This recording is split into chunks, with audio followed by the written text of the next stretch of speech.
Hey Top Dogs, Alyssa here, going over some demonstrations for the partner challenge. So I've written 2 challenges, so you can choose one or do both. The biggest thing with this was the last round of partner workouts that I wrote was for you to do with one other person. With these challenges, you can incorporate everyone in the house. The biggest thing to pay attention to is if you are also challenging youth in your house. When they are performing these exercises, you want to ensure that proper form is held the entire time. These are definitely exercises that are okay for children to perform, so long as they are performing it safely. So definitely pay attention to some cues to ensure that their joints stay aligned and they practice safety. For the first challenge, it is an AMRAP for 30 minutes. You'll perform 30 glute bridges, 10 bicycles, 15 mountain climbers, 10 star-cross squats, and 30 alternating lunges. With these glute bridges, as always, the biggest thing when performing these with the children is watching with the pelvic tuck, and that they move with their breath and not too rapidly. So when performing these, just make sure that they know to keep their feet the same width as their hips. Bring their heels as close as they can to their glutes or their booty, and they're pressing through those heels. Inhale, strong, move that pelvis so they'll kind of feel like their butt comes off the ground, and they'll exhale to move it up. Inhale to send it down. Definitely okay that they bring their back all the way down. They just want to make sure that their butt stays off of the ground and that pelvic tuck, and that their shoulders stay in contact with the ground. If we're performing bicycles, another thing, just tell them to move with their breath rather than just moving really fast, because that's definitely something in PE class that you'll notice. They like to move as quickly as possible to get it done. So, as always with the bicycles, focusing on that elbow to knee contact and opening that elbow, encouraging it towards the ground, keeping the opposite leg extended, and moving sides. Keeping that spinal integrity through your neck. Just tell them to keep their core activated, and they can use their hands to really offer support.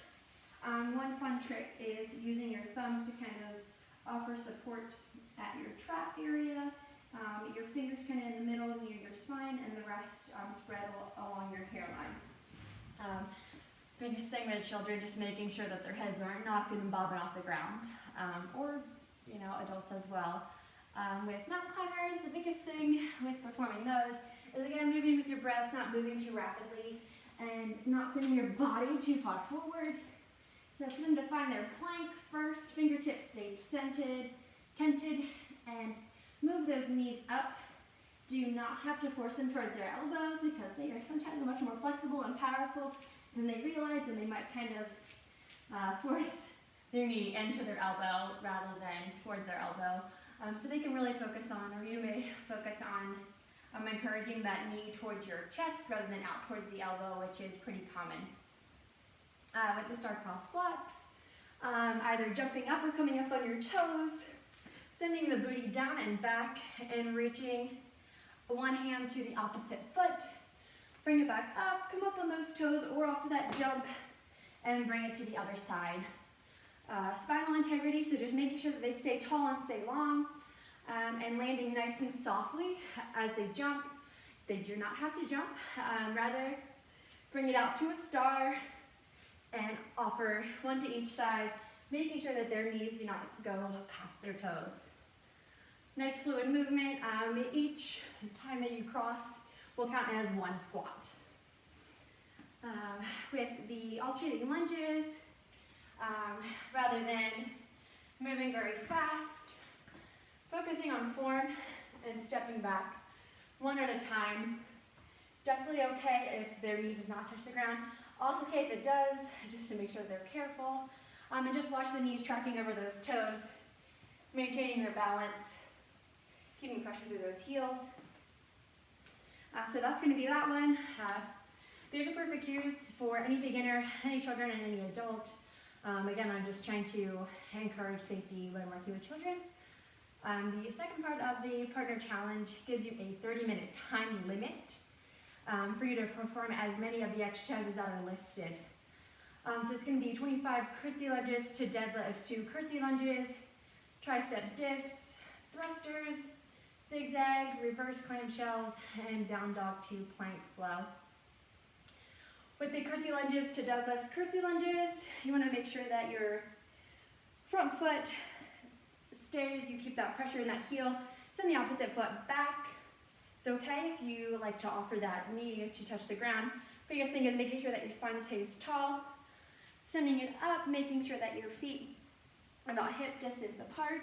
Small bend to those knees, sending your booty back, arms reach down, getting that nice small hamstring pull. Nothing that makes you feel pain, just a little bit of uncomfort. And then send it back to the other side for the curtsy lunge.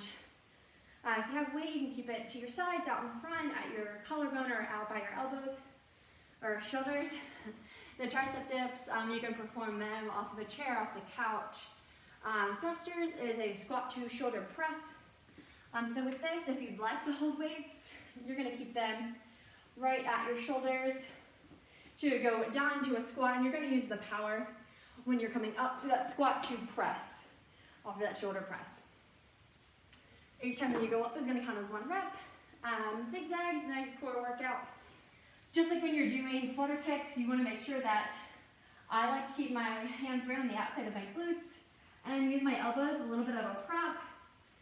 Keep my core nice and tight, my toes are long, quads are active, and I'm offering a zigzag, working in the opposite direction for each foot. My spine stays long and my gaze stays at my shoelaces or my toes. And I'm just moving those out in a zigzag. Reverse clamshells, you're going to be on your stomach. I like to use my hands as a prop for my forehead. Offer my knees just about the same width as my mat. Heels touch, ankles are flexed. Inhale, strong exhale, and I offer a small pulse. See small movements, you'll feel it deep within those glutes. And you move there. It might just be a small range of motion, definitely okay, that's all that it's intended to be. And then finally, a down dog to plank flow. With these, you want to pay attention to your shoulder joints, that you're staying strong and pressing through your fingers, especially the heels of your palm, and that you're keeping the trap and lat area nice and active while you're flowing. So you can start off in your plank, paying attention to nice stacked joints, fingertips stay tented. So what that means is that my actual fingers aren't touching the ground, just that first part of my fingers, that first part of your phalanges, and the heel of my hand, so that bottom part stays in contact with the ground. I find my plank. I have my feet just about hip width distance, maybe just a little wider for the sake of the down dog. Inhale those hips high, exhale, send them back. I'm sitting nice and active through those lats, through that trap. And then just shift it forward. Not sending it too far. Just bringing it right here. Again, making sure that my joints stay stacked. Allow your breath to continue to move you as you do those reps.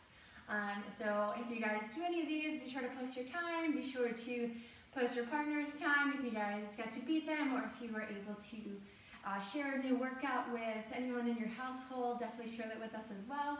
We love being able to offer some fitness to everybody in the family, in the house. That way we all can have some fun and be fit together. If you guys have any questions, as usual, feel free to shoot us an email, comment under the video. I hope you enjoy.